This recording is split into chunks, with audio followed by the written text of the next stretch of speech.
seja bem-vindo mais uma vez ao canal Vivendo o Reino, amando a Deus, amando as pessoas. Estamos juntos mais uma vez com Marcelo Nascimento, Anderson Cordeiro, Leandro Menezes e eu, Diógenes Gonçalves, para juntos recapitularmos aí, aprendermos um pouquinho mais sobre o que a gente estudou esta semana com o tema Bíblia como História.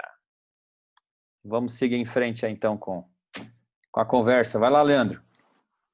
Então, essa semana nós vimos aí, algumas questões principais sobre a história, relatadas na Bíblia. E assim nós percebemos que algumas evidências arqueológicas que são encontradas, elas ajudam, que servem a sustentar esse relato que tem expresso na Bíblia. E nós vemos que a Bíblia ela é constituída na história. Ela é construída na história. Nós vemos um relato histórico desde o princípio até o fim dos tempos, quando Jesus voltará. Claro que com linguagens diferentes, Alguma parte da história a gente vê como uma narrativa, outra parte da história a gente vê até por poemas, por músicas, cantos de vitórias. Alguma parte da história a gente encontra como genealogia, outra parte da história a gente encontra de forma profética, mas durante toda a Bíblia nós vemos aí relatos históricos. E tudo que foi registrado, claro que não foi tudo que aconteceu no passado, não é tudo que aconteceu com os personagens da Bíblia. Quem sabe tiveram alguns personagens também que foram muito significantes na história do povo de Deus, mas não tiveram seu relato registrado. Então, por que nós temos esses relatos bíblicos? É o que é importante para a nossa fé. É importante para o fortalecimento da nossa fé, dentro do plano da redenção, que é o que nós vemos desde o princípio, desde a queda aí de Adão e Eva, até o tempo do fim. Tudo que está registrado é o que é importante para a nossa salvação, para a redenção. E vemos um Deus que age na história. Conforme nós vimos na lição dessa semana, até na parte introdutória que fala das ações de Deus aí na história, quando ele chama Abraão lá do meio dos caldeus, e por meio de Abrão, depois se torna Abraão, por meio deste homem, que nasceria aí uma grande nação, que seria reconhecida como povo de Deus, escolhido. Ele libertou o seu povo depois da escravidão, quando estava no Egito. Por intermédio de Deus, não foi o povo que conquistou aquela liberdade na escravidão do Egito. Quando ele escreveu os 10 mandamentos, que é mencionado aqui, entre tantas outras instruções que Deus deu para o seu povo, na questão social, questão sanitária, relacionamento com os outros povos, Deus ensinando o seu povo, digamos assim, como a viver pós-cativeiro. É como ele enviou seus profetas para alertar o povo. Então, um Deus amoroso, agindo o tempo inteiro na história, tudo em prol da humanidade, da salvação. E por fim ali, enviando o seu filho, Aí o próprio Deus na Terra, fazendo agora parte direta da história, participando na história, pregando para as pessoas, falando, trazendo ali um grupo, escolhendo ali um grupo de discípulos para continuarem depois a história que ele deixaria, dentro do plano repetindo, dentro do plano da salvação. Então essa semana aí a gente viu também umas questões arqueológicas, e eu até estava pesquisando um pouquinho mais sobre essas questões arqueológicas, e eu queria até deixar uma dica para os nossos amigos terem muito cuidado quando nós vamos para a internet e começamos a pesquisar algumas coisas. Por exemplo, eu comecei a pesquisar e parei. Eu caí principalmente no site da Super Interessante, que não teve nada interessante nas matérias que eu li. Praticamente, eles começam dando ênfase na história bíblica, do que a história bíblica afirma, mas depois trazendo algumas afirmações dizendo que não foi bem assim. Por exemplo, falando ali que realmente a figura de Davi, que nós vamos ver um pouquinho mais para frente que também, historicamente é comprovada que existe, mas que não foi bem assim como a Bíblia diz. Então precisamos ter cuidado com que fonte que nós estamos buscando e bebendo. Não que eu diga assim para você, seja totalmente focado, digamos assim, cego às evidências que nós encontramos, arqueologia, e fica só na Bíblia. Não, nós podemos procurar outras literaturas, conciliar aí, né, tipo a arqueologia, mas ter muito cuidado com fontes que menorizam o que a palavra de Deus está querendo expor. Praticamente, esses artigos, que nem tem na Super Interessante, eles desprezam totalmente o poder de Deus e fé. É tudo no cunho unicamente científico. Por exemplo, estava lendo lá também sobre a travessia do povo de Deus, né, pelo Mar Vermelho. Colocam N situações do porquê que o povo de Deus atravessou o Mar Vermelho. Uns dizem que nem foi um mar, foi um rio com juncos. Outros dizem que bem naquele horário que eles estavam lá, veio um vento muito forte que existia naquela época, que recuava o rio até 4, 5 quilômetros de distância. Então, assim, parece que alguns nozinhos querendo justificar com um olhar científico só e eliminando aí o poder divino, né? Deus atuando na história. Ele ali com seu poder pelo amor aí do seu povo. E aí foi o que nós vimos essa semana, né? A Bíblia como história, contando a história, e também as evidências aí que nos dão um suporte desses personagens que existiram, achados arqueológicos com registro de nome, às vezes o registro do nome dos seus descendentes, que comprovam, né? Não assim que nós precisamos dessas evidências para comprovar o que a Bíblia diz, mas ajudam, né? Nos trazem um suporte para conhecimento, para fortalecer a fé também e até para uma conversa, né? Para conversar um pouco com outras pessoas e até para evangelismo também. Quando nós estamos conversando com alguém, apresentando a Bíblia e queremos aí ter um suportezinho a mais para dizer, ó, isso aqui foi encontrado, esse artefato, essa plaquinha, enfim. Então, eu achei muito, muito interessante mesmo a lição dessa semana aí, trabalhando nessa questão aí da interpretação junto com a história. O Diógenes, Leandro e Anderson, eu estava vendo aqui um negócio interessante que você estava falando aí. Basicamente, você resumiu a Bíblia inteira, né, Leandro? Mas eu digo que você pegou a história como linear, né? Do começo ao fim. E Deus atua nessa história linear, né? Deus vai tendo a sua interferência nesse processo aí. Mas o que me chama a atenção na Bíblia, que é um assunto que não é o foco da nossa lição, aliás, é um tema muito bonito para a gente estudar em outro momento, que é as alianças da Bíblia, né?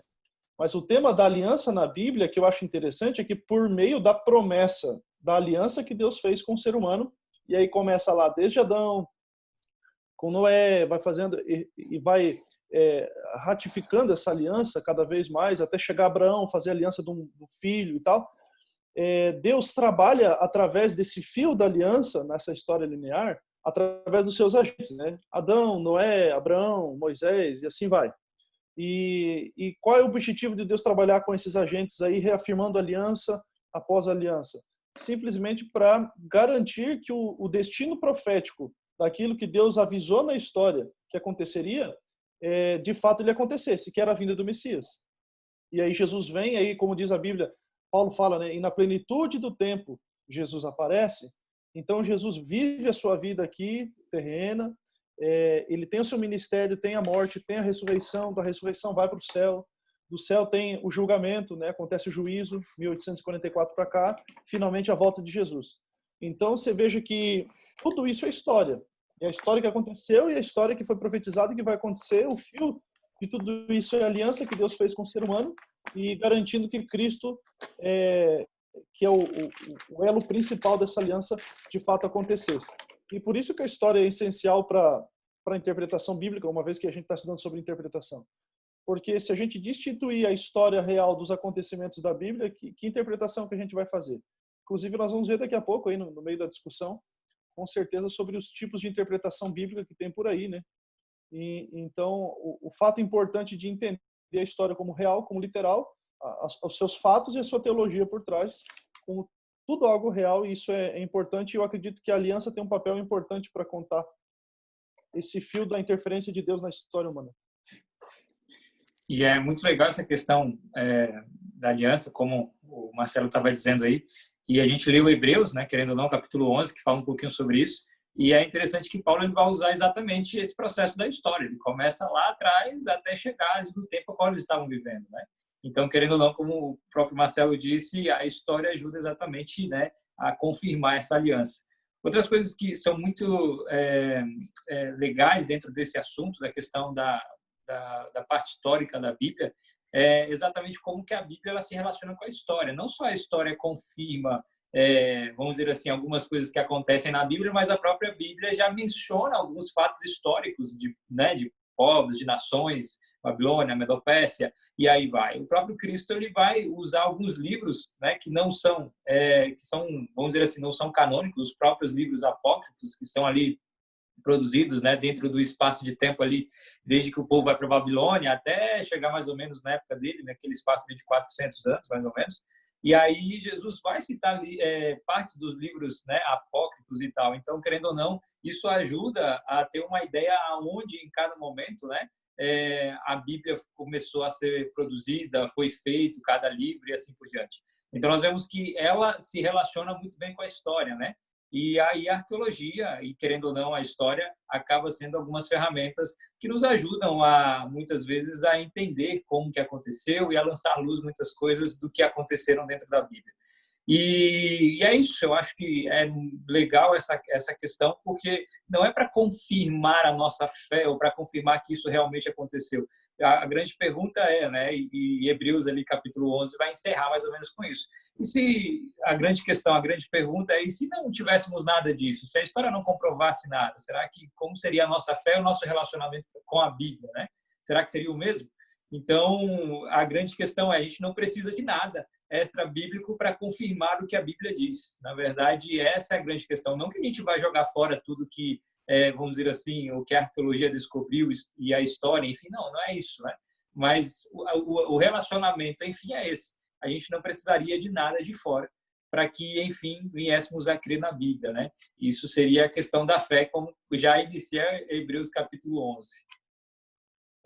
Eu sei que alguém vai falar aí, mas só para não perder o gancho do que você falou, Anderson, que eu estava pesquisando aqui também e percebendo que em si mesmo a história não revela nada. A história precisa da revelação divina para a gente entender como interpretar a história, né? A história por si só não revela nada. Quer ver um exemplo clássico? Inclusive, a gente vai falar até sobre Jesus daqui a pouco. Mas a cruz é um evento. Jesus morreu na cruz. E daí que Jesus morreu na cruz?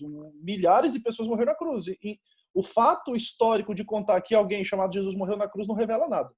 A gente precisa da revelação especial da palavra de Deus, que aí, então, dá importância para aquele ponto histórico, para a cruz de Cristo, em detrimento a todas as outras pessoas que já foram crucificadas na história. Então, esse é um ponto interessante.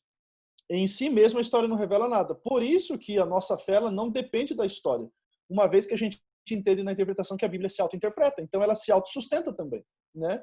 Claro que é importante ter comprovação histórica para muitas coisas, é claro, isso vai cada vez mais garantindo e fortalecendo a nossa fé, mas não depende a fé dela, da história, para que eu possa crer ou não crer. Daí a gente vai para o conceito de Hebreus capítulo 11, verso 1. Então, só para pegar esse gancho, a história não revela nada em si especial, a não ser quando a revelação diz que aquele ponto da história é especial. E aí combina as duas coisas, né?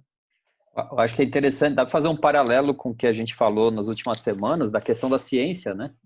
Assim como a Bíblia não foi escrita para provar algo científico, a Bíblia também não foi escrita com o foco, o objetivo principal para provar para os historiadores as coisas, né? Então, olha, está escrito aqui para provar de que existiu isso e aquilo, né? Então, a Bíblia é um livro sagrado que começa, né, como a gente já estudou aí, Gênesis, no princípio, tal, a criação do mundo, etc., né, que vai contando a história de um Deus que intervém na história, mas contando a história desse povo aqui na Terra, que tem também um objetivo, né, o objetivo de resplandecer essa luz de Deus aqui, compartilhar isso, levar salvação para outras pessoas, isso desde que o pecado entrou, né, e desde que os descendentes de Adão e Eva começaram a ir por caminhos mais tortos também, depois vem dilúvio, etc., né? A gente sempre vê o Deus, então, interagindo na história, mas só fazendo um linkzinho com o que a gente viu semana passada com o que vocês falaram, né? Então, a Bíblia contém história, e a história, e aí entra a arqueologia, enfim, outras questões também, né? Que nos ajudam, e eu acho que passa assim, a ter um gostinho, assim, né? É como a gente brincou outro dia aqui, né? A salvação, a Bíblia para a salvação é algo simples, né? TV preto e branco ali é o suficiente para você entender. Mas se você quer ter uma qualidade maior, ter uma TV 8K, né, 4K aí e tal, você precisa cavar mais fundo. Então, a mesma coisa, a arqueologia vai entrar isso, a arqueologia, a história, ela vai ajudar a gente a ter um filme numa TV com uma qualidade melhor, para a gente visualizar melhor, né? Então, muito, muito bacana isso. E já vamos fazendo um link, então, e o estudo dessa semana vem trazendo algumas histórias, vamos dizer assim, relacionando a Bíblia com a questão da história e arqueologia também, né? Começa aqui falando sobre Davi, Salomão e a monarquia, e me chamou a atenção até, não sei se vocês também têm algo a falar nesse sentido, mas eu fiquei pensando aqui, a pergunta retórica da lição mesmo aqui, né? E se Davi e Salomão não existiram, como alguns afirmam, né? Eu estava até lendo outro dia que a gente sabe que Jesus vem da linhagem ali de Davi, né? E inclusive há alguns autores, eu estava lendo outro dia, faz até um paralelo, né? Como se Davi fosse um tipo de Cristo, vamos dizer assim, né? Faz um paralelo com Jesus, né? Ambos nasceram em Belém, ambos, enfim, tem vários paralelos que eu não sei todos de cabeça aqui agora, né? Entre os dois. E de fato a gente teria alguns não, vários problemas, né, na Bíblia, se Davi e Salomão não existissem, né, inclusive com a própria existência de Cristo, do Jesus histórico, que depois a própria lição traz. E eu jogo a pergunta aí para vocês, aí, quem quer responder aí, e se Davi, né, e Salomão, por exemplo, não existissem, e como que na Bíblia e a história, a própria arqueologia aí ajuda a gente a entender um pouquinho de que de fato eles existiram. Quem quer falar aí? Marcelo, levantou a mão primeiro aí, vai lá. Eu acho que o Leandro quer falar. Tu levantou a mão para dizer que achava que eu queria falar. Não, assim, deixa eu falar só um detalhezinho fala até antes de primeiro. entrar Importa que bem você cresça no ponto mesmo. Não, é que enquanto o Jorge estava falando, eu lembrei também de um outro artigo que eu tinha lido aí faz muitos e muitos anos, estava na época acho que no curso de teologia, que era um artigo questionando sobre a existência mesmo de Davi. E daí ali eles falando que não tinha nada comprovando, né, há alguns anos, mas depois encontraram alguns escritos antigos, mas que daquela mesma forma, que não era bem assim, que na verdade não era um grande líder de uma nação. Ele era sim um líder, mas de uma tribo que existia naquela época lá, uma aldeia. E ali eles viviam naquele contexto deles. Só que, tipo, eu tentando entender como que se realmente é real que falaram no artigo que era apenas uma aldeia, como conseguiu mudar toda a história daquela região. E se eram mesmo poucos homens, isso não se harmoniza com a Bíblia. Então, que se Davi fosse realmente um pequeno líder com poucos homens, ia construir ali o reinado que ele teve, como nós vimos aqui, né, na Bíblia, que Deus abençoou o reinado dele, o seu filho, ele teve o plano, né, primeiramente de construir o templo, seu filho executou o plano. Então eu vejo assim muitas implicações quando nós até usamos, como já mencionando, usamos esses fatos que nós lemos, algumas coisas, alguns achados, para comprovar que tal personagem existiu, mas não é bem assim. Então, por isso, reafirmando que já foi falado exaustivamente desde o começo da lição, né? A Bíblia exige a fé. E a Bíblia é suficiente em si mesmo, né? Eu gosto dessa ilustração da 4K e 8K aí, né? Que as outras ferramentas deixam mais colorido, você começa a entender mais. E esses achados arqueológicos fazem você até entender algumas questões históricas e culturais da época.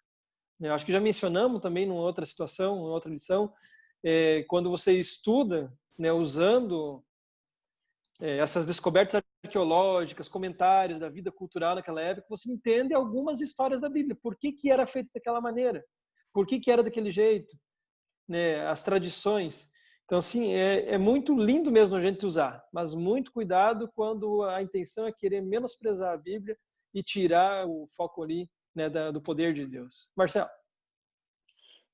Engatando o que você falou e respondendo a pergunta do Diógenes ali, você falou de um artigo aí, né, sobre dizer que Salomão e Davi não existiam e tal. Eu estava fazendo uma pesquisa aqui e isso é recente.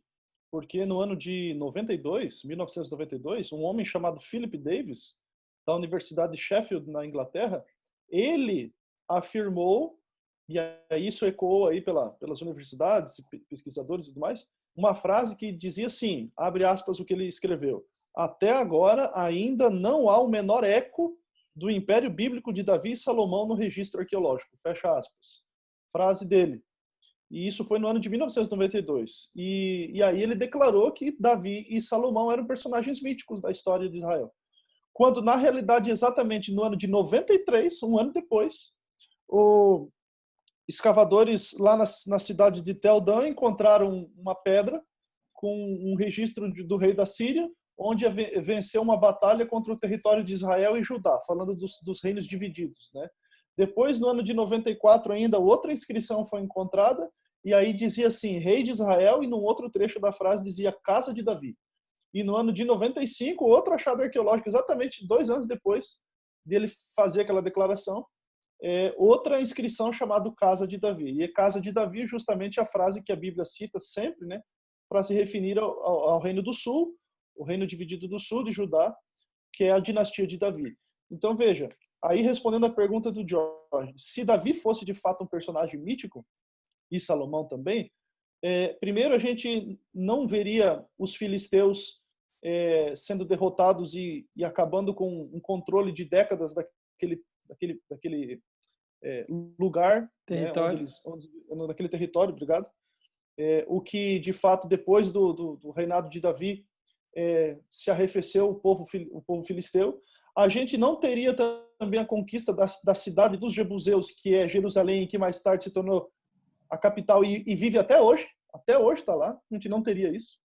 A gente, deixa eu ver aqui, 78 salmos do livro de Salmos, que são de Davi, não existiriam, né? E aí não fariam parte da liturgia judaica. Finalmente tem a questão do Messias, que o Messias prometido vinha da linhagem de Davi, né? E outra coisa interessante, no Novo Testamento, Davi, tanto no Antigo, aliás, quanto no Novo Testamento, o personagem mais citado das Escrituras é Davi. Não é nem Abraão, pai da fé, de onde surgiu o povo, mas é Davi. Tanto no Antigo quanto no Novo, o mais citado. E aí, o que é interessante é que se tirasse Davi e Salomão da história, a gente teria que reescrever a Bíblia, né? Teria que ser reescrita tudo de novo, porque basicamente tudo se apoia em cima do personagem Davi. Né? Respondendo, inclusive também, lá no capítulo 1 de Mateus, verso 1, o primeiro nome mencionado na genealogia de Jesus é Davi. Né? O livro da genealogia de Jesus Cristo, filho de Davi, que vinha da linhagem de Davi, né? O Messias prometido.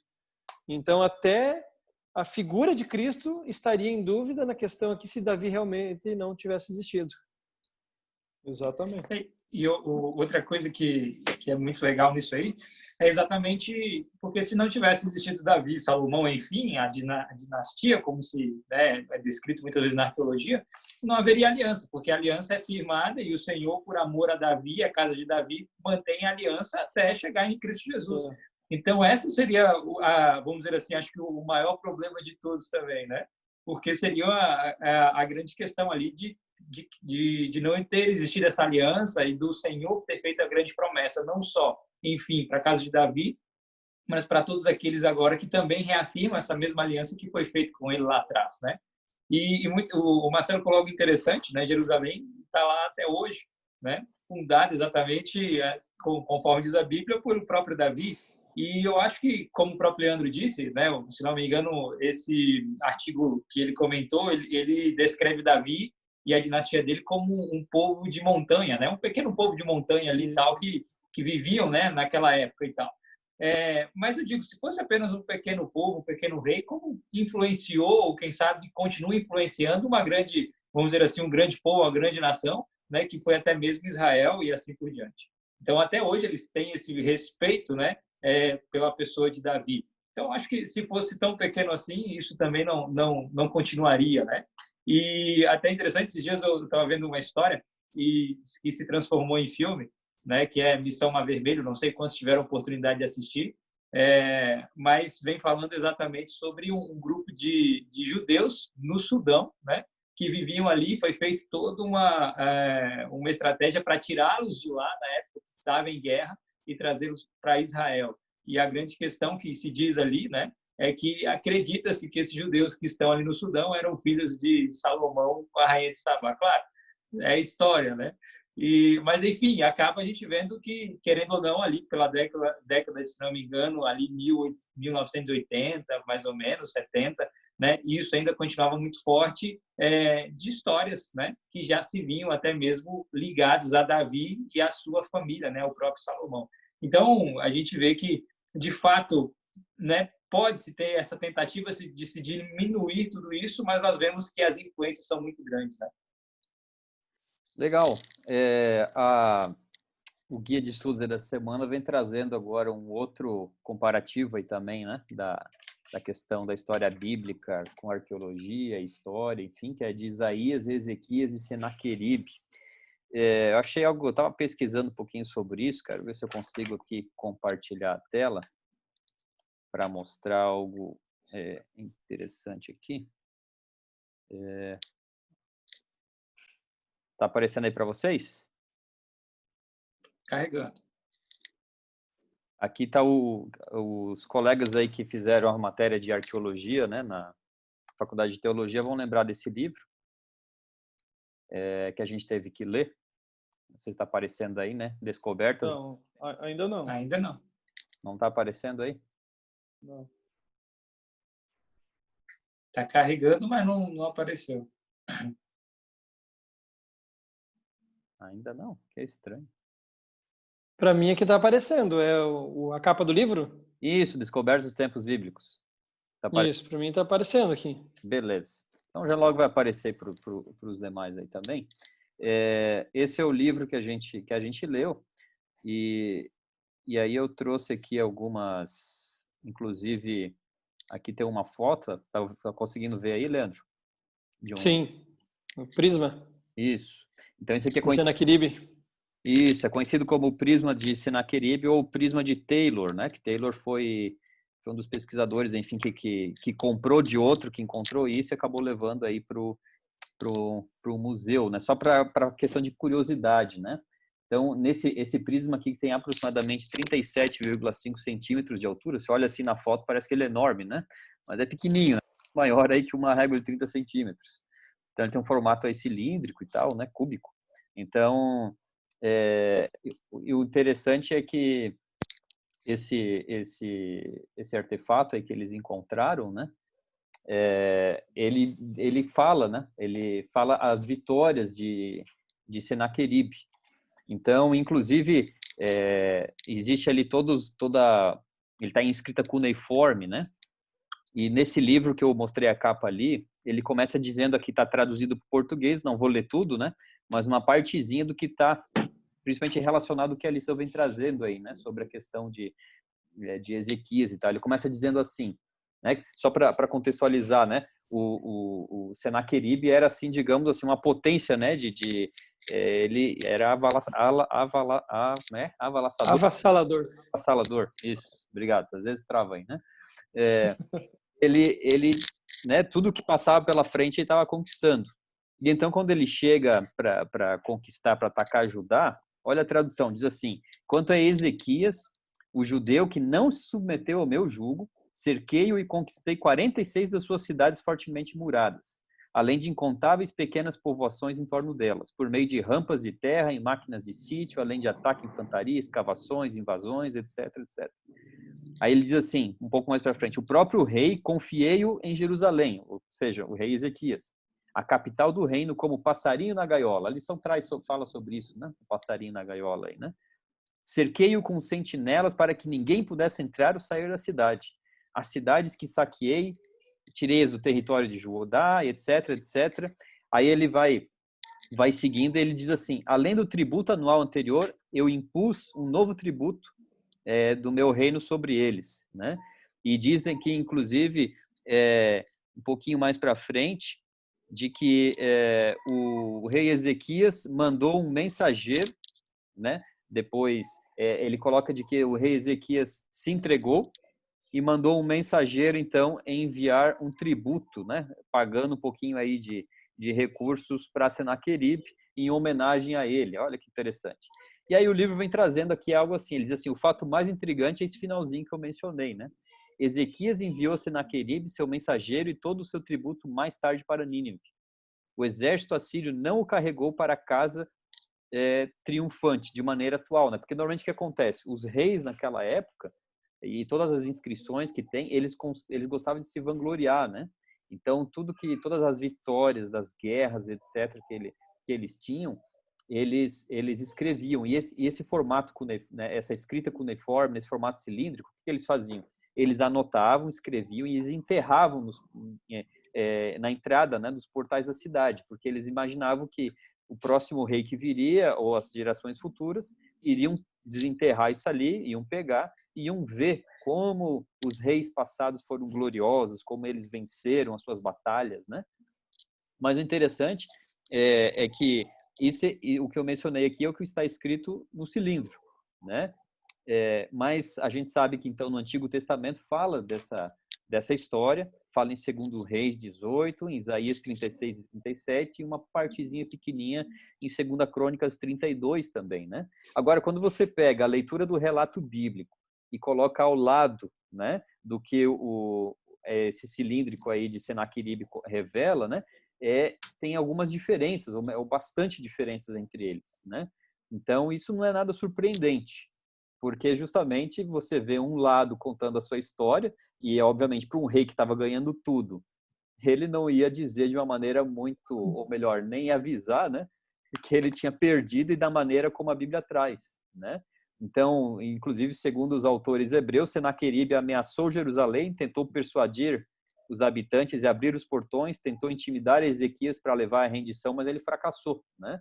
Inclusive, há um verso, então, né, inclusive da Bíblia, né, que fala assim, né, saiu o anjo do Senhor e feriu no arraial dos assírios a 185 mil deles. Levantando-se os assírios pela manhã cedo, viram que todos estes eram cadáveres. Assim, Senaqueribe, o rei da Síria, levantou o acampamento e partiu, voltou e ficou em Nínive. Está lá em 2 Reis 19, 35 e 36.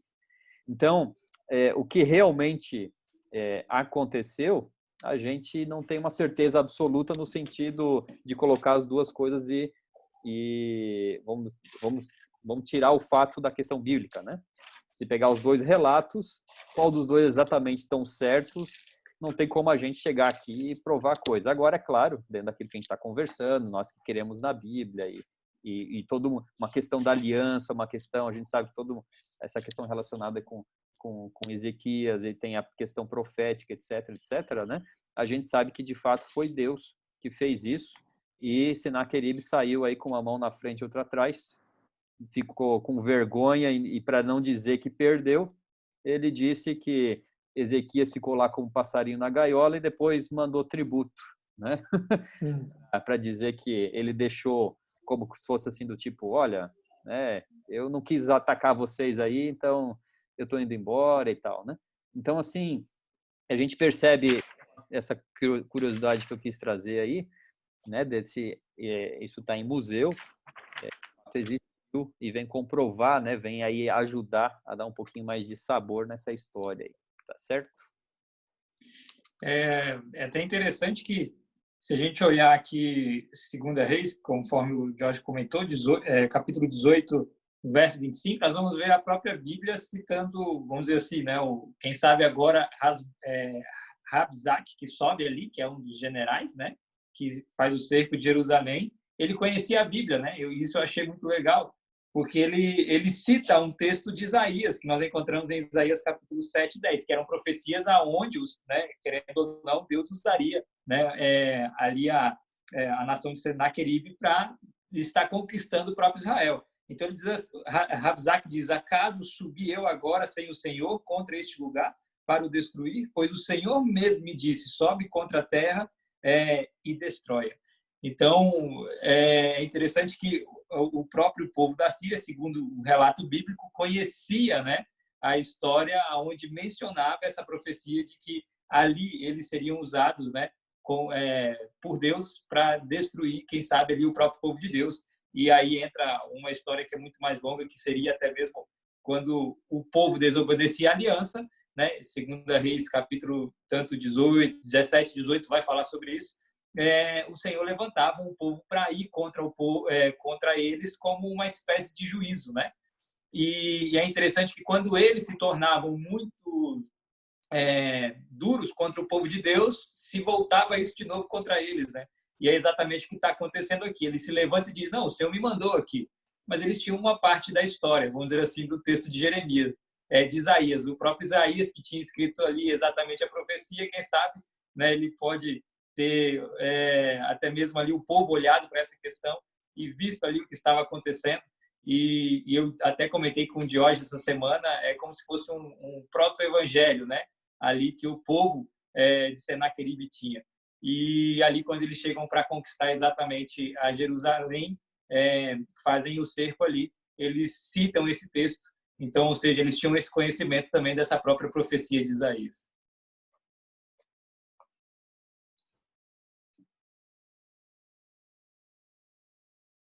Então, vamos seguindo em frente aí para o próximo tópico. E aí tem um outro tema, né? Então a Bíblia, a lição da semana aí vem trazendo alguns.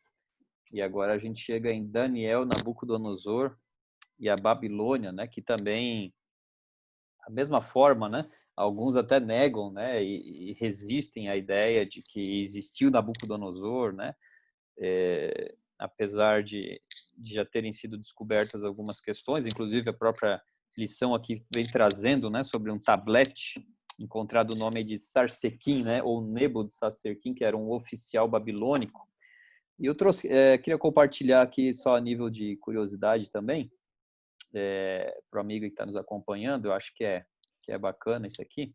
Deixa eu compartilhar a tela, deixa eu ver se eu consigo de novo. Está funcionando aí para vocês?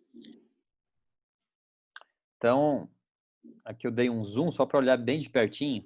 Esse aqui é um dos vários, como a gente pode dizer assim, né, pórticos ou portões, vamos dizer assim, né, no linguajar aí de hoje, né, lá de Babilônia, né, e isso aqui está no museu em Berlim. Então, se um dia aí você tiver a oportunidade de estar passando aí pela Alemanha, não deixe de ir nesse museu. E aqui é olha só aqui eu encontrei uma foto com uma qualidade legal, assim, que dá para dar um zoom, só para você ter uma ideia, né, do que eles tinham desenhado na porta, né, nesse pórtico. Aqui tem algumas outras imagens também, de algumas outras, né, aí tem uma ideia da altura, né, do tamanho. Então, o que chama atenção, assim, que eu acho interessante, Babilônia, ela era uma cidade, um reino enorme, né? Tinha mais de 300 templos, palácio espetacular. Então, esses muros, né? Ela era cercada por muros duplos, com cerca de 4 a 7 metros de espessura. Isso aí é baita de um muro, né? E eles eram intercalados, então, por 8 portões principais, todos nomeados em homenagem às principais divindades babilônicas, né? O mais famoso é o portão de Ishtar, que é esse que eu mostrei a imagem aí, né? Então, ele foi escavado pelos alemães e por isso que ele está lá no Museu de Pérgamo, em Berlim, né? E esse portão, ele foi dedicado à deusa Ishtar, que representa a fertilidade. E eles tinham uma entrada que tinha esses pórticos todos, né? Tinha pelo que eu dei uma pesquisada, tinha em torno de 1 quilômetro, entende? Esse corredor. Então, é algo que chama bastante atenção, né? Essa questão, como a grandiosidade aí da Babilônia, né? Do reino de Nabucodonosor, a questão do leão alado, né? Que tem o leão com asas, né? Então, a pergunta aí que fica, né? Para os amigos aí nos ajudarem a responder também, né? E como que a gente consegue, de certa forma, como que eu falei um pouquinho ali do que foi encontrado de Babilônia, né? Mas qual a relação, ou qual a importância, né? Ou fazer a mesma pergunta lá de Davi, né? E se Davi, Nabucodonosor e Babilônia não existissem, como alguns, vamos dizer assim, podem pensar, né? Que implicações isso traria, ou, enfim, na questão arqueológica e também. O Leandro ele levantou a mão, vai lá, Leandro.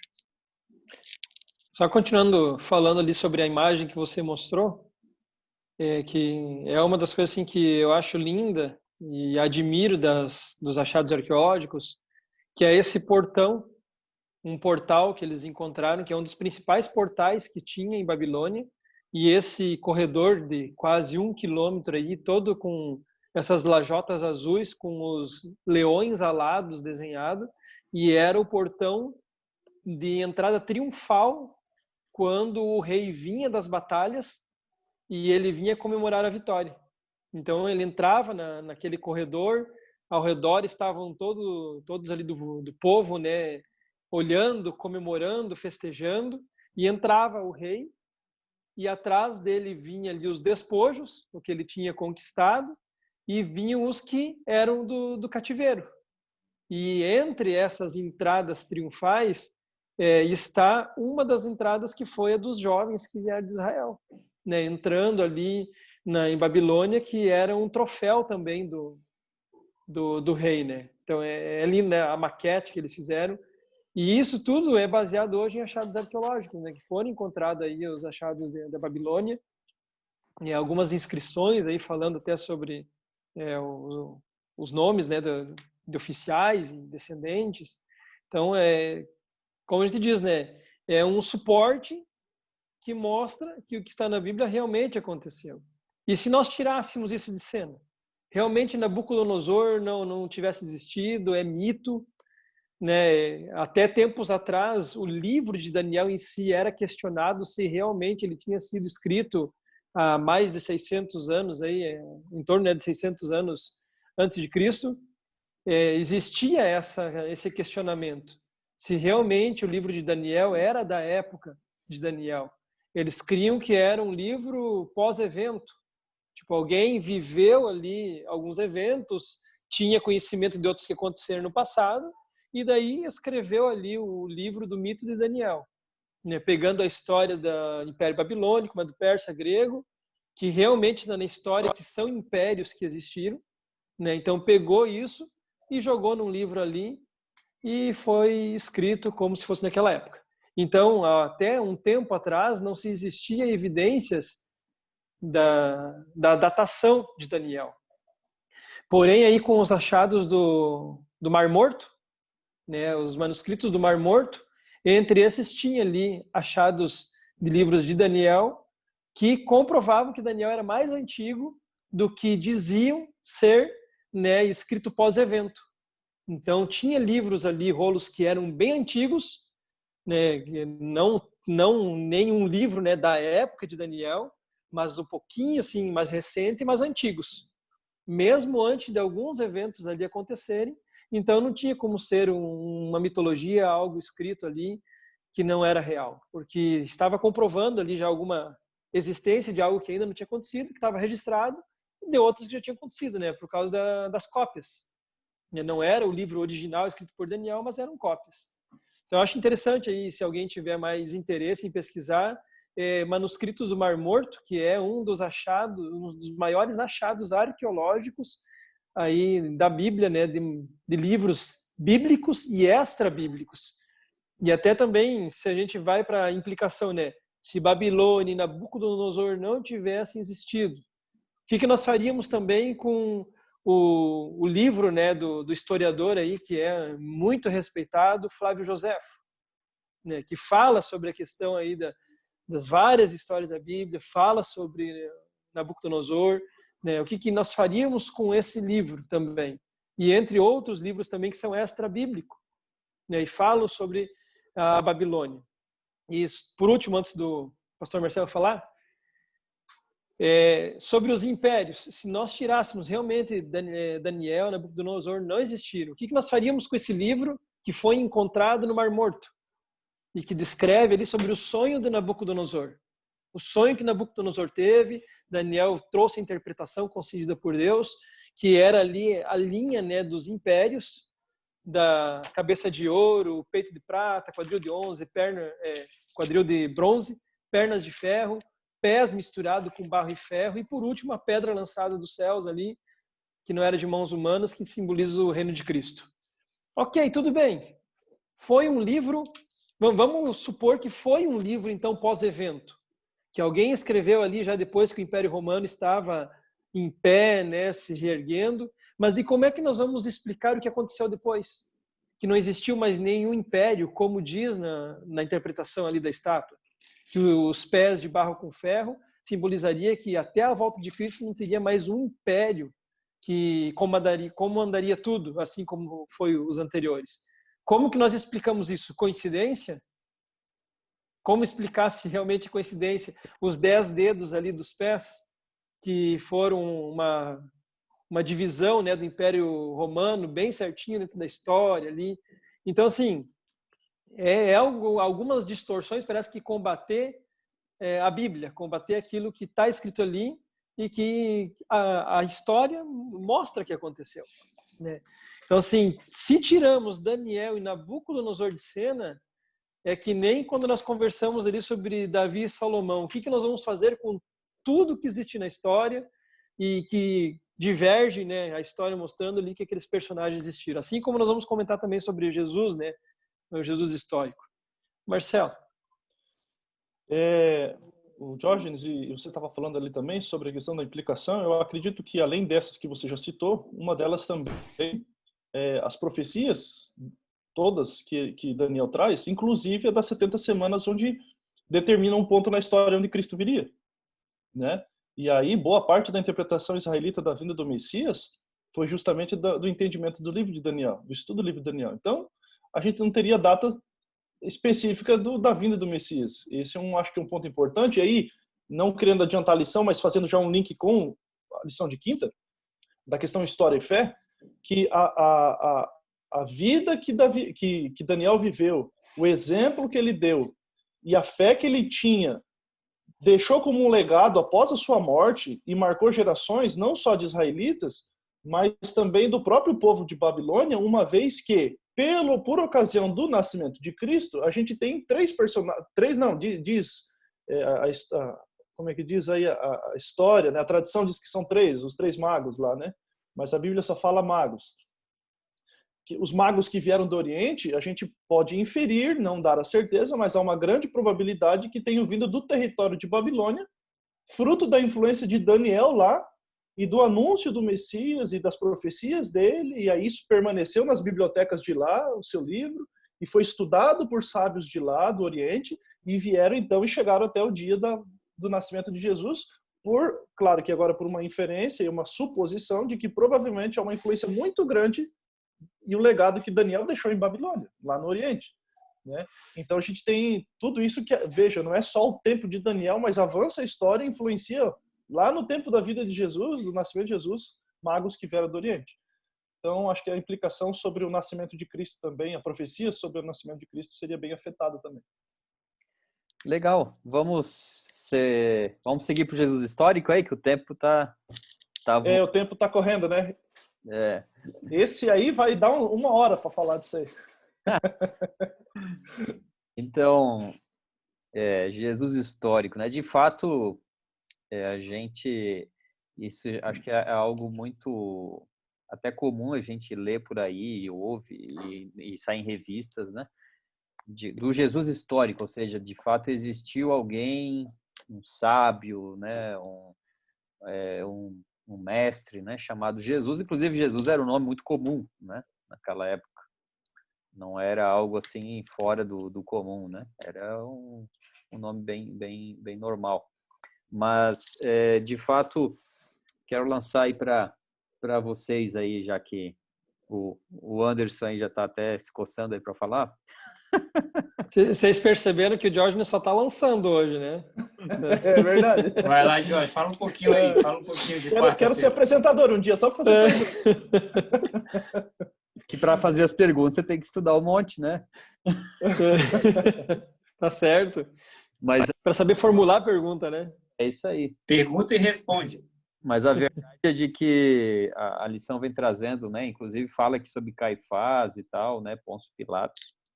E eu acho que é bom, de uma maneira bem breve, bem simples e direta aqui, eu vou trazer quem que era Caifás, quem que era Pôncio Pilatos, né? Caifás era um sumo sacerdote judaico.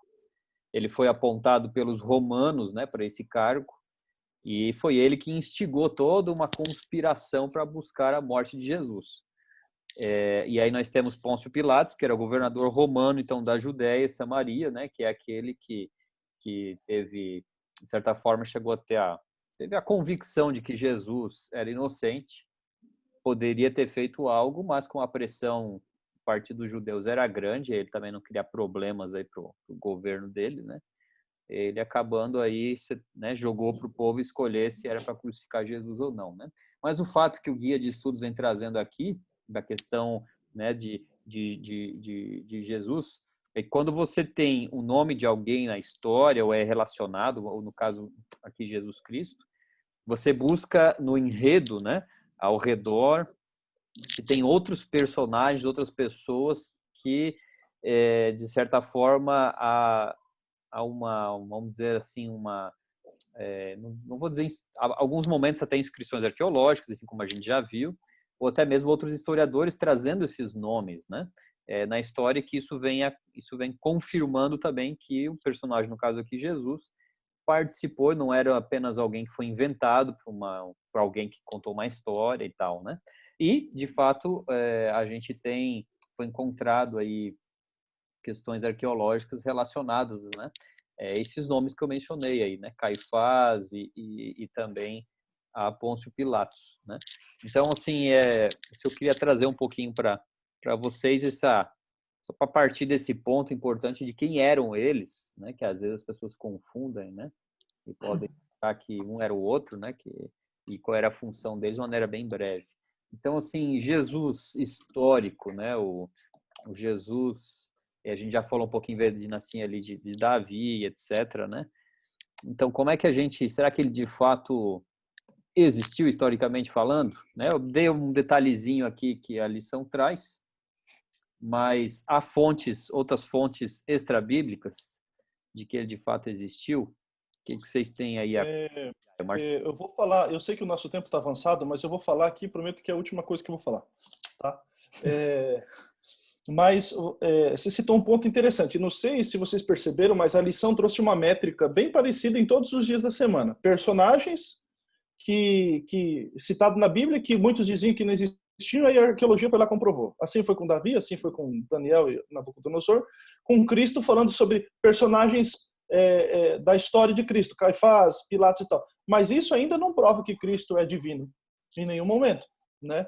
Só mostra que o Jesus, e aí, claro, vem outros historiadores seculares, inclusive Tácito, Plínio Jovem e tal, o próprio Flávio José cita Jesus Cristo como personagem histórico. Agora, dizer no final das contas que ele é Deus, aí tem a questão da fé, que já foi falado aqui, né? Mas um trecho interessante disso a gente definir o termo história. Por que eu estou falando isso? Porque no iluminismo, com a vinda da Revolução Francesa, onde se destituiu o poder da igreja e dali veio, então, a era iluminista e tal, da ciência e assim por diante, o pressuposto do iluminismo agora é destituir tudo que é relacionado à religião, né? Então, veja, é que nem o pastor Rodrigo Silva sempre falava para a gente na sala de aula, não sei se vocês lembram uma ilustração que ele usava, né? A gente, às vezes, tem a banheirinha com a criança lá, joga água suja e joga com o bebê junto, muitas vezes, né? E foi isso que a Revolução Francesa fez, jogou a água suja da podridão religiosa da época e jogou o bebê junto, a coisa que era boa, né? E aí veio, com o iluminismo, o tal da abordagem crítica histórica, né? De interpretação bíblica. Então, basicamente, assim, para quem está ouvindo, para entender, né, os amigos aí, interpretar a Bíblia como se fosse qualquer outro livro, com as regras de interpretação de qualquer outro livro, um livro de poesia, um livro de geografia, qualquer outro livro. E se usa e se aplica essas técnicas para a interpretação bíblica, o que não deveria ser. E aí, claro, com a vinda do iluminismo, a gente no português tem uma palavra para história, que é história, né? Não tem outra.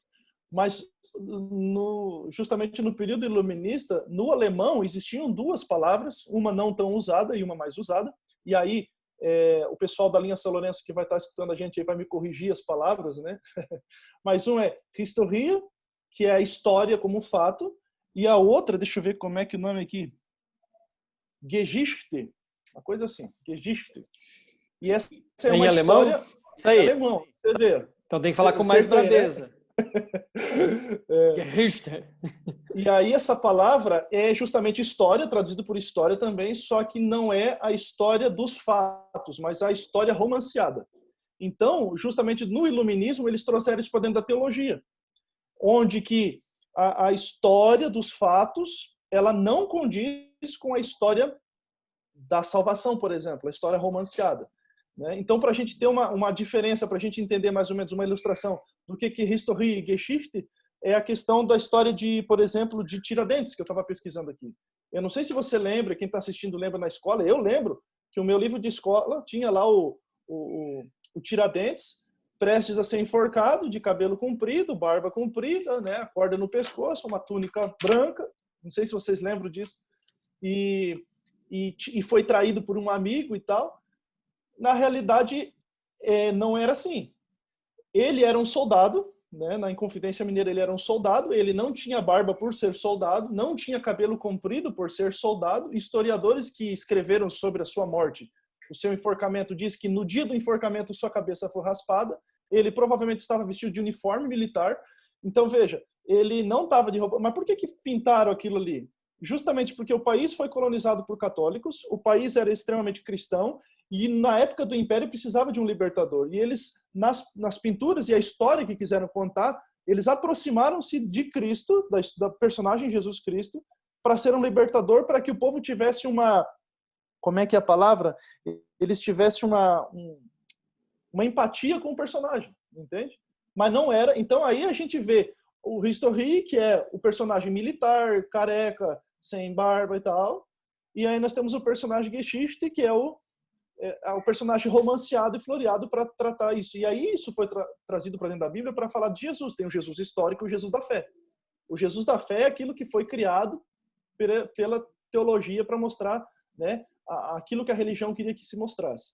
Mas o Jesus real é aquele que não fez os milagres e tal. E aí a interpretação crítico-histórica tenta destituir tudo que é sobrenatural da Bíblia, né? Então, por exemplo, acho que foi o Leandro que citou aqui o milagre do Mar Vermelho. Tem 1001 explicações não científicas e não sobrenaturais para explicar, né? Até contando uma história engraçada aqui, que uma vez certo homem, piadinha cristã, certo homem pegou um trem, estava lendo a Bíblia, né?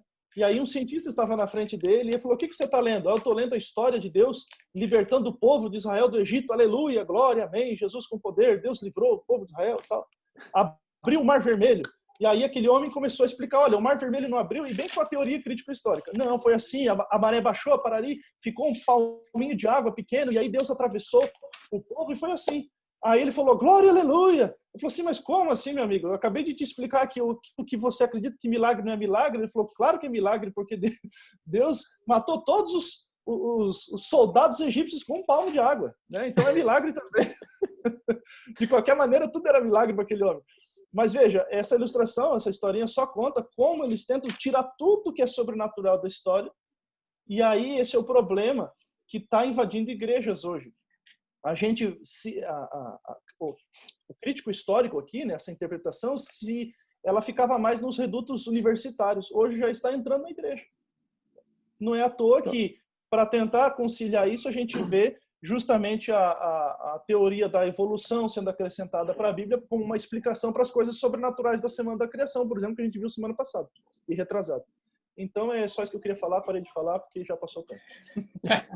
Só queria fazer um acréscimo à sapiência do Marcelo, hein? Sobre a questão ali Puxa vida, me deu branco agora. Do que tu tinha falado mesmo, Marcelo? É tanta coisa. É tanta coisa na cabeça aqui, agora me deu branco. Enfim, não vou falar mais. É isso aí. Estamos chegando no fim. Lembrei. Sobre o iluminismo, né? Que o iluminismo foi realmente essa rebeldia contra uma época que a Bíblia foi, digamos assim, manipulada e foi ali utilizado a vontade humana, o sentimento humano, e dizendo que era a vontade de Deus e que estava na Bíblia, e muitas coisas aconteceram, né? Então, o iluminismo foi uma resposta dizendo assim, ó, chega, se Deus é assim que estão apresentando para nós, não queremos mais saber de Deus. E daí vem ali a revolução, queimam Bíblias em praça, tiram totalmente Deus de cena, né? E a intenção assim... Oi? Não, ia só pegar um gancho que você falou. Eu falei que não ia falar mais, mas agora eu tô quebrando. Não, pode falar. Não, é a questão seguinte, tudo que eu falei ali, que vocês falaram, nada disso ainda prova que Deus que Jesus é Deus. Só prova que ele foi um personagem real na história, né? Só que como é que a gente prova, então? Não prova. A gente tem elementos, tem a questão da ressurreição, os personagens bíblicos, os que escreveram a Bíblia. Quem que seguraria uma mentira por tanto tempo e ainda entregasse a vida por isso, fosse morto por isso? O cara falava assim, não, tudo é mentira, eu contei mentira. O cara não ia chegar a ponto de morrer por causa disso, né, de uma mentira. Mas o que me chama a atenção é o que C.S. Lewis escreveu mais tarde, né, no livro Cristianismo Puro e Simples. Ele disse assim, resumindo, ou Jesus era um lunático, ou ele era quem ele dizia ser.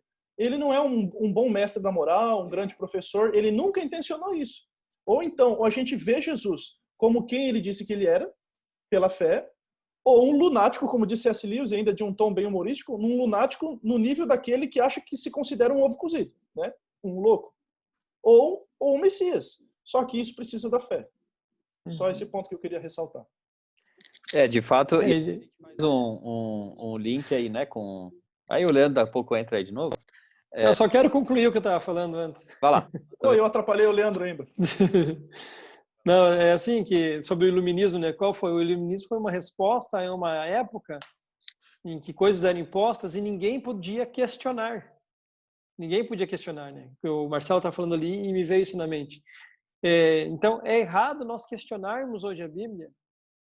Eu gosto muito do que o Rodrigo Silva, né? O teólogo, arqueólogo, filósofo, ele fala que é saudável nós questionarmos. Porque o questionamento nos leva à pesquisa, nos leva ao conhecimento, mas aí que vem a diferença de nós usarmos as ferramentas corretas. Né? É saudável questionar. Tipo, então quer dizer que eu nunca devo questionar nada na Bíblia, tenho que fechar meus olhos e seguir em frente? Era isso que era feito na Idade Média, que chegou um momento que o pessoal se saturou, não quero mais isso. As pessoas nem podiam estudar a Bíblia, não podiam questionar. Né? E o iluminismo foi uma resposta a isso. Aí são dois opostos, né? O oposto que não podia questionar nada, perdão, e o oposto que questiona tudo, duvida de tudo e tira, né, o divino, o poder, o milagre de lado. Então, assim, ó, é saudável questionar, mas quando questionar, procure ferramentas que vão te engrandecer no teu aprofundamento bíblico. Como nós estamos estudando aqui interpretação, né? É saudável, quem sabe, questionar se realmente Daniel, Nabucodonosor, Davi e Salomão existiram? E vai pesquise, sabe? Como nós já comentamos, a Bíblia em si já é suficiente para nós. Mas nós podemos questionar e buscar estudar, né? Se aprofundar mais, enriquecer o nosso conhecimento. Aproveitando o gancho aí, Leandro. Terminou? Terminei. Aproveitando o gancho, né? É importante, existe a pessoa que é cética e a pessoa que é incrédula, né? Há uma diferença entre essas duas. Todos nós deveríamos ser céticos. Qual é a diferença? O incrédulo é aquele que já decidiu não crer. Você pode explicar, conversar, ensinar o que for, já na cabeça dele, já não. Eu não creio, pronto, final. Né? O cético não. O cético é aquele, poxa, eu ainda não acredito, mas disposto a. Né? Se eu pesquisar, se eu me aprofundar, ou seja, está com a mente aberta para o conhecimento, né? Isso vale para nós adventistas com relação a outras áreas da vida, tá? A gente também não deve ser Deus não fez a nossa mente, né, nossa cabeça só para separar as orelhas e segurar o pescoço, como diz, né? Ele nos fez seres pensantes, diferentes dos animais, justamente para a gente se aprofundar no conhecimento das coisas também, né? Mas, principalmente nas questões, vamos dizer assim, espirituais, bíblicas, arqueológicas, etc., né? É importante a gente ser cético, né? E a gente reafirma que não acredite em nada do que a gente está falando aqui. Não acredite no que o Marcelo, o Leandro, o Anderson, eu falei aqui. vai e pesquise por você, né? A gente fez isso. Para a gente aqui se preparar para falar isso aqui, você acha que sai tudo aqui da nossa cabeça, né? Do nada, assim?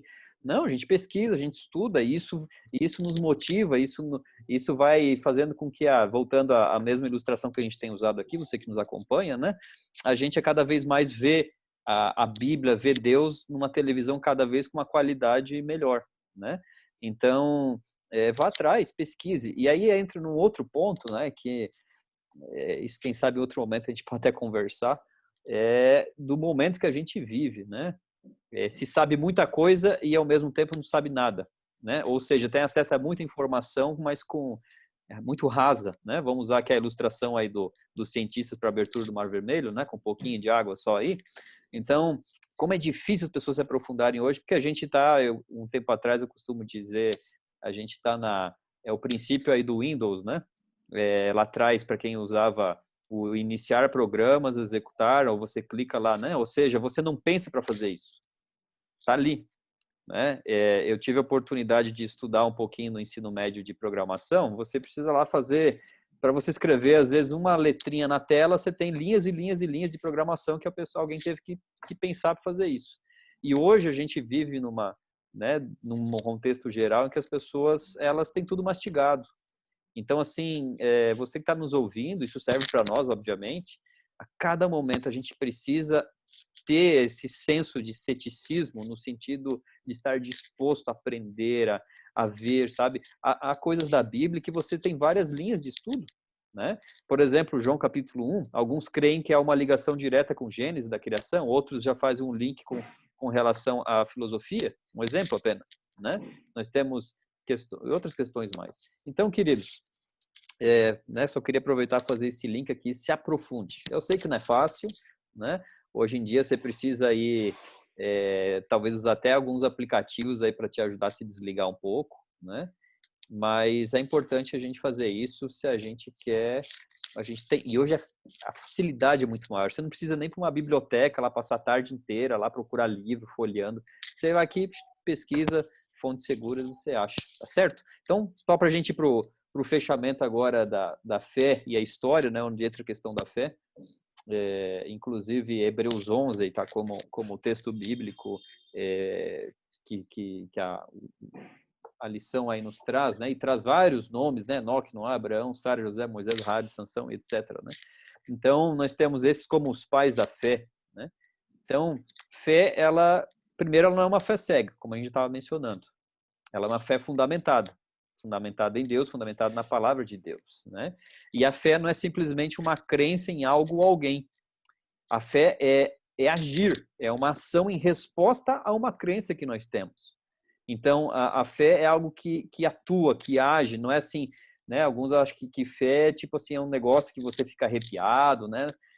Como assim, hoje eu tenho fé, né? Senti Deus aqui, né? Nossa, aquela pregação lá eu senti Deus, né? Era poderosa, tá? Mas será que não teve outras influências da música, a maneira como você estava, né? Questões psicológicas, emocionais, né? Que te levou às vezes a um estado mental e psicológico diferente. Então a fé não é isso. Fé é algo, é claro que a Bíblia inclusive traz, né, o que é fé, que é a certeza das coisas que se espera, que não se vê, etc, né? Mas é agir, né? É uma ação, é a fé que atua, né, como na nossa vida. E então isso que eu gostaria de comentar um pouco, né, sobre essa questão da fé e deixar um pouquinho aí para o Marcelo disse que não ia mais falar, mas pode falar também, tá, Marcelo? Então, vou aproveitar o gancho aí. Vai para o final aí. Até a lição mesmo, ela vai fechar exatamente com essa questão. Se a gente vê, ela vem nessa crescente, né? Colocando a questão histórica e tal. E o Marcelo falou aí sobre a questão do Cristo histórico, né? Do Jesus histórico. E aí ele comentou, agora como é que a gente comprova a parte divina? E eu estava pensando aqui, eu acho que a gente não comprova, a gente prova, vive, né? Tenta vivenciar isso. Essa é a grande questão. Então, é um passo de fé. E eu só gostaria de ler os 2 últimos versos de Hebreus 11, que diz assim, ora, todos estes, falando de todos esses que o pastor Jorge acabou de citar, Enoque, enfim, que obtiveram um bom testemunho por sua fé. Ou esse bom testemunho veio por uma vida de vivência ao lado de Deus. E ele fala, não obtiveram, contudo, a concretização da promessa. A gente estava lá falando de Daniel e só, quem sabe, aí respondendo essa questão ali que o Jorge perguntou, também fala sobre aliança, né? Daniel capítulo 9, verso 17, a oração dele é exatamente: Senhor, cumpra a aliança. E era essa a grande preocupação de Daniel. E aqui Paulo ele vem trazendo todos esses homens que ficaram para trás, e é interessante que só o período ali de silêncio, que vai desde quando o povo entra em Babilônia e depois volta-se a ter, então, o ministério profético através de João Batista, são 400 anos. Só nesse processo poderia ter se perdido toda a linha de raciocínio, todos os escritos proféticos que se tinham para trás disso, mas Paulo ainda está aqui. Então, ou seja, para mim, a única resposta, eu digo para mim, é algo sobrenatural. E a gente teria que, eu enxergo dessa forma, porque poderia ter se perdido já ali e não se perdeu. Então, Paulo ele vem falando sobre isso. E ele fala: por haver Deus provido coisa superior a nosso respeito, para que eles, sem nós, não fossem aperfeiçoados. Então, aqui ele está falando exatamente da questão de que eles morreram esperando a morte e ressurreição de Cristo. Não viram. Agora, nós que vivemos nesse período, inclusive Paulo, e ele estava escrevendo para Hebreus, ele está dizendo: nós somos privilegiados por isso. Porque, querendo ou não, nós temos de forma concretizada a morte de Cristo Jesus e a sua ressurreição.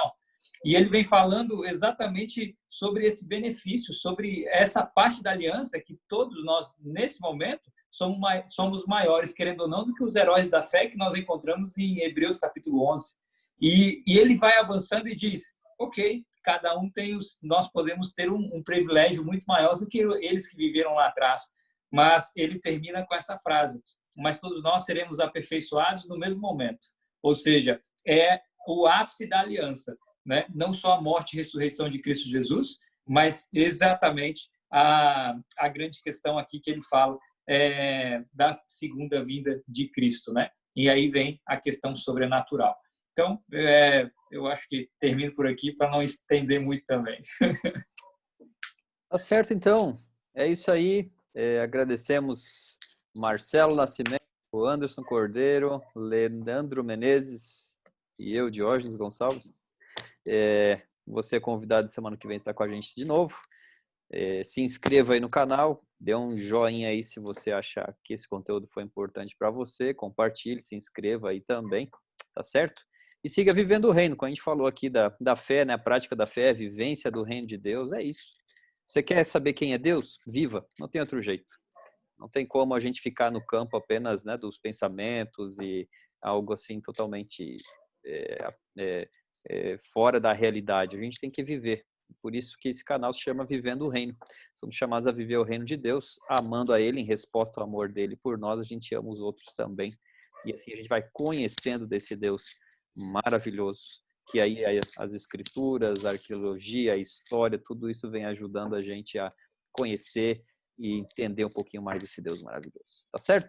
Então, vamos juntos nessa caminhada. Um abraço. Deus abençoe a todos nós.